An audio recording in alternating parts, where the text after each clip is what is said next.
Oh! Hello! Welcome to Wheel Talk. I'm Recappa Sedai. Today we're going to talk about The Eye of the World Chapter 5, Winternight. It's about to get wheel.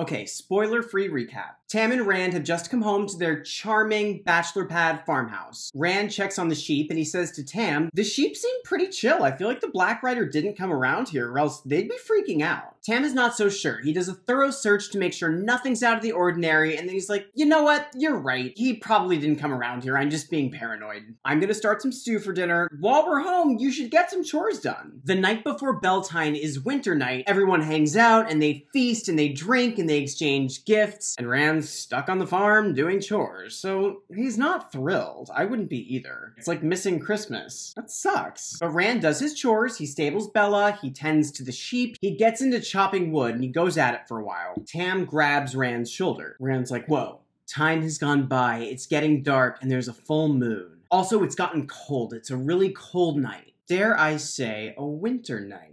Tam says, "Dinner's almost ready, go wash up." Rand goes inside, and the farmhouse is so charming. The room is a little bit messy, but this is their bachelor pad. Rand and Tam do their thing. There's a pitcher and basin by the door, so Rand goes to wash up for dinner. And while he's doing this, Tam takes out a giant key and locks the front door. No one in the Two Rivers locks their doors. They don't need to. So Rand's like, "What are you doing?" Tam's like, "I know, I'm probably being paranoid, but just in case, I'm gonna go lock the back doors too." Rand fills up a tea kettle, hangs it over the fire. When Tam comes back, there's a sword belted at his waist. Rand's like, "Whoa, where did you even get that?" Tam draws his sword and he looks at it in the firelight. It looks exactly like this, except the blade is a little bit curved, and it only has one edge, and it's a metal weapon, not a plastic toy. And instead of a Triforce etched into the blade, there's a heron. So I guess it doesn't really look exactly like this, but just use your imagination. Tam says, "I got it a long time ago, far away from here, and it cost me too much. Your mother never approved. But if I'm not just being paranoid, it might come in handy. Anyway, let's eat. I'll serve the stew, you fix the tea." Rand goes over to the tea kettle, which is boiling, and there's a thump at the door. Thump!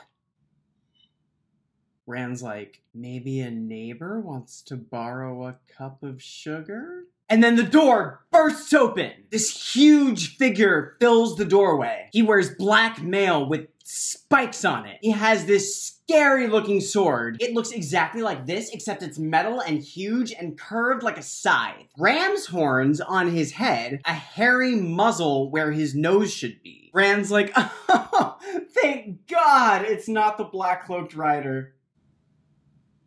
And then he's like, "Oh, wait, that's because it's a frickin' monster!" Rand's like, "Ah!" And he throws the hot tea kettle at this thing's head. Boiling water splashes on its face and the creature's like, "Ah!" Tam stabs it. This thing goes down, but there's another one right behind it. Tam stabs that one too. These two dead monsters are blocking the door, but there are more of them outside trying to pull them out and claw their way in. Tam turns a table onto the pile. There's more trying to get in. There's too many. He's like, "Run, Rand, go out the back." And Rand runs. He feels bad about it because he wants to help Tam, but he's terrified. He runs to the back door. The back door creaks. Someone or something is trying to get in. Rand jumps out the window and he hears wood splinter inside. "They're coming in the back. I'm outside. Run." Rand sprints away from the farmhouse and he hears them shouting in this guttural monster language. Glass shatters behind him. One of them has come through the window. It's after him. We have gone from Lord of the Rings to full-on Resident Evil. Rand runs as fast as he frickin' can, and then he drops to his belly and he slithers to the barn. Something falls on him. Rand's like, "It's just a hoe handle." But Rand takes it with him. He needs a weapon, even if it's just a stupid hoe. Rand can hear the sheep freaking out. He can hear the clash of steel on steel. Then Tam bursts through a window, starts running to the back of the house. Rand's like, "No, I'm over here." Tam runs away from Rand, trying to divert these things. Tam's a really good dad. Rand waits in the shadows, staying quiet, clutching his hoe handle. Eventually, he sneaks to the forest, creeping through the scary trees. Then someone grabs Rand's wrist and covers his mouth. But it's only Tam, thank God. Tam's like, "Shh, sorry, I had to. Some Trollocs can hear really well. Rand's like, whoa, back up. Trollocs? Those things are Trollocs? Tam's like, yeah, those are Trollocs. Good news is, they're lazy, so if we just stay hidden, eventually they should give up. Also, they're dumb. I lost those other ones real easily. Rand realizes Tam's hurt, but Tam's like, it's just a scratch. There's nothing we can do about it right now. I'm tired. Just let me rest. At least it's not as cold out as it was before. Rand's like, what are you talking about? It's freezing. He touches Tam and he's burning up. And Rand's like, okay, I gotta get you to Nynaeve. No, I'm good. Just let me rest. Rand's like, okay, I gotta go get some stuff. I'm gonna be right back. He takes Tam's sword. He leaves Tam and starts making his way back. He crawls up to the sheep pen. He can't tell if the Trollocs are still in the house. Then he realizes the sheep are being kind of quiet. That's not great. He touches one and he feels wetness. Yep, that's a dead sheep. That's a dead, bloody sheep I just touched. Why does this one piece of hair always stick out? Stop it. Okay. Rand keeps crawling. He goes up to the front of the house and he peeks inside the window. The room has been trashed. Furniture's in pieces, cabinet doors hanging off. The Trollocs cut open bags of salt and flour, spilled that everywhere just for the hell of it. Also, there's 4 dead Trollocs on the floor, so it's a mess. Rand runs inside. Immediately, this vile smell hits him. They are never going to be able to live in this house again. Which sucks. I love their cute little house. Rand starts searching for a water skin, and as he does, one of the Trollocs gets up. Yeah.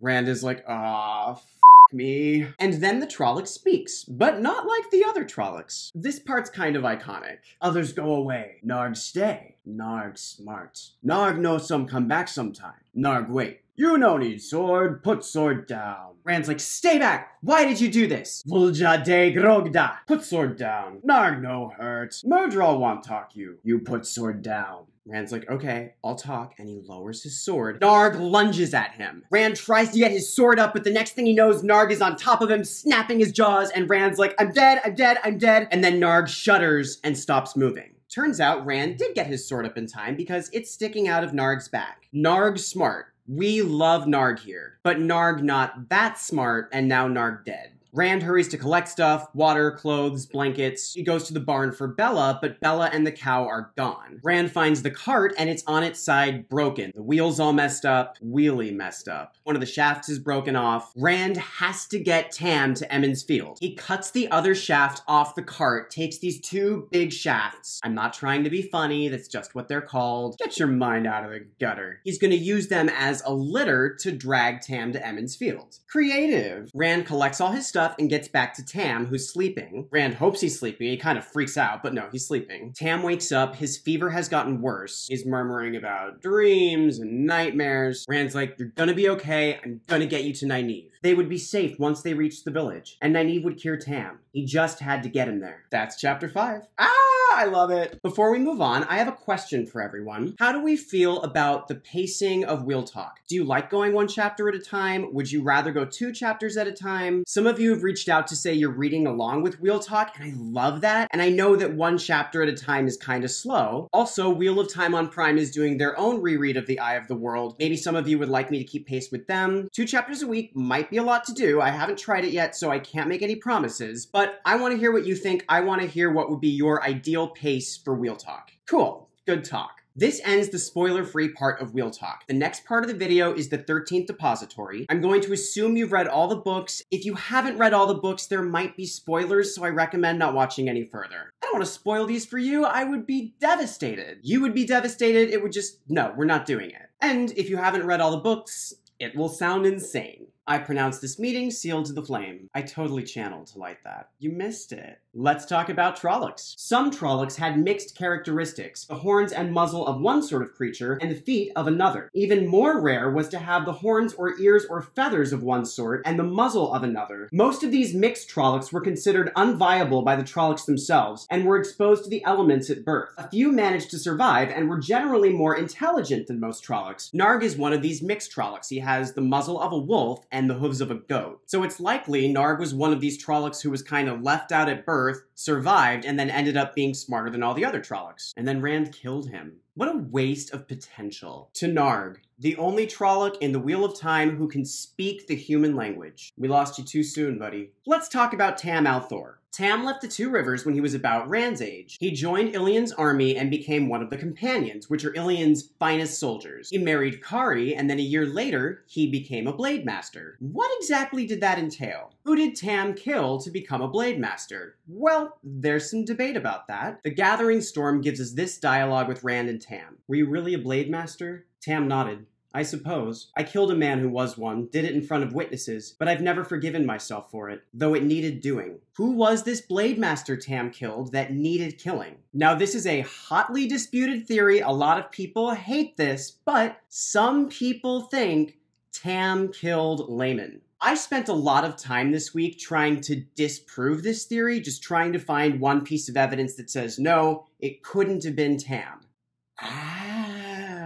It seems to me the reason people say that Tam couldn't have killed Layman is because history says the Aiel killed Layman, and the Aiel say they killed Layman. But the thing is, misremembered history is a thing in the Wheel of Time. It wouldn't be the first time the Aiel believed something about their history that wasn't true. I haven't been able to confirm whether Layman was or wasn't a Blade Master, but he did cut down Avendor Aldera for a fancy sword. Next chapter, Tam is in a fever rambling about how many lives Layman cost, how many died for Layman's sin. There is evidence. I am not saying Tam killed Layman. I'm not saying that. I will say, I don't hate this theory. I think it's kind of fun. Someone tell me why this theory is impossible. Leave me a comment, send me an email. I want to know, why couldn't it have been Tam? Because if it's even a little bit possible, it does make a certain amount of sense, and I like it. I also just really love that all of us have finished this series, and we can still theorize. We can still have these conversations. It's a gift that not everything was revealed. We Brown sisters, we live for this. That's it for this week. Thank you for watching. This was really fun. Any thoughts you have, you can email them to letsgetwheel@gmail.com or leave them in the comments. If you could like the video, subscribe, it's appreciated. Until next week, friends, walk in the light and keep it wheel. What if he killed Layman?